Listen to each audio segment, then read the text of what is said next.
దైవజనుడు ప్రార్థన చేసి ఆ రాత్రి ఉండమని తైలము చేత దేవుని ఆత్మను బట్టి అభిషేకించి రాజుగా ప్రతిష్ఠించిన తర్వాత 2 గాడిదలు పోతే ఎత్తుక్కుంటాం చేతగా 2 దేశాన్ని ఎట్లా కాపాడుతానయ్యా నేను అనే దుఃఖంలో ఉంటే ఏం కాదులే నాన్న, దేవుడు వాడుకుంటాడు. ఈ తైలము నీ మీదకి వచ్చింది కనుక నువ్వు రాజు అయిపోయావు, ఇశ్రాయేలుపై అధిపతి ఇప్పుడు వెళుతుండగా ప్రవక్తల సమూహం నీకు ఎదురు పడతారు. బైపాస్ చేసేసి పక్కన జలబాకు, నువ్వు వారితో కలుసు. నువ్వు వారిలో కలిసిపోయి ఏం చేయాలి? వాళ్ళు ప్రవచించిన నువ్వు ప్రవచనం నాకేమొచ్చండి, ప్రవచనం అంటే ఏంటో ప్రవక్త నది నువ్వు చెప్పా అలా ఏం చెప్తా చెప్పి ఇలా గురుపులో కలిసాడు. వాళ్ళు చెప్తున్నాడు, ఈయన చెప్తున్నాడు. ప్రవచించుచుండగా యెహోవా ఆత్మ బలముగా సౌలు మీదకి దిగి వచ్చేసింది. అతని కొత్త మనసు వచ్చేసి అసలు కార్యాలని కలిస్తేనే కదా నీ పాటికి నువ్వు భక్తి చేసేది ఎలాగవుతుంది? ఏదో ఒక చర్చికి వెళ్ళిపోతే సరిపోదు, ఆ ఉపదేశంతో కలిసిపోవాలి, దైవజనంతో కలవాలి, నడిపింపులో కలవాలి, ప్రార్థించు వారితో కలవాలి, కలిసి పోరాడితేనే విజయం. క్రీస్తు యేసులో ఒక ఖచ్చితంగా విజయం ఇచ్చావు ప్రభు అంటే ఇచ్చాడు. ఎట్టొచ్చింది అది?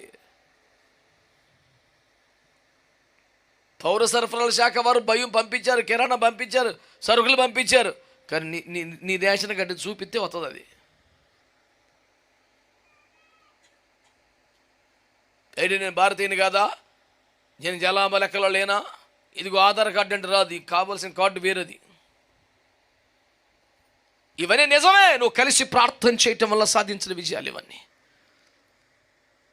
ఫిలిప్పీ పత్రిక 1లో పౌలు గారు మాట్లాడుతూ సువార్త విశ్వాస పక్షంగా మీరు నాతో కలిసి పోరాడండి అని సంఘానికి పిలుపునిచ్చాడు. సువార్త విశ్వాస పక్షంగా నాతో కలిసి పోరాడు అంటాడు.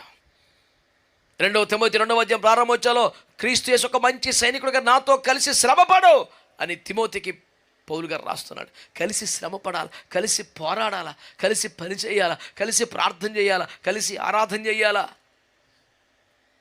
ఒంటెత్తు పోకుండా ఒంటరితనం నేను ప్రార్థన చేసి నేను బైబిల్ చదువుకున్నా కుదరదాయే బాబు. ఎఫెసీ పత్రిక 3:18 ఆయన ప్రేమ యొక్క లోతు ఎత్తు వెడల్పు తెలుసుకోవాలంటే ఎట తెలుసుద్దంట? సమస్త పరిశుద్ధులతో కలిసి ధ్యానం చేస్తే తెలుస్తుంది అన్నాడు. నువ్వు గదిలో తలుపులు వేసుకొని 40 రోజులు ఉపవాస ప్రార్థన పేరు మీద బైబిల్ తెగ చదివేసిన దేవుని ప్రేమ యొక్క ఎత్తు లోతు పొడవు అర్థం అవుతుందంట. సమస్త పరిశుద్ధులతో కలిసి దాన్ని ధ్యానం చేస్తే నీకు దొరుకుద్ది. సహవాసం ఎంత కీలకమండి. కనుక ఆదివారం వచ్చి వెళ్ళిపోతే సహవాసం కాదు, స్థిరపడాలి, కలిసిపోవాలి, ప్రార్థనలు ఏకీపించాలి, పరిచర్లు ఏకీపించాలి, దర్శనంతో ఏకీపించాలి, ఈ శ్రమలో ఉపదేశంతో ఏకీపించాలి. వచ్చిపోతే సుఖం ఏముంది? జనాభా లెక్కలో ఎన్ని లక్షల మంది వచ్చారు ఐగుప్తు నుంచి బయటికి? 20 ఏండ్లు మొదలుకొని పై ప్రాయము కలిగి యెహోవా సేనగా వెళ్ళటకు తగిన వారు ఉంటే వారిని పక్కన పెట్టున్నాడు. వాళ్ళు 6 లక్షల చిల్లర అయ్యారు.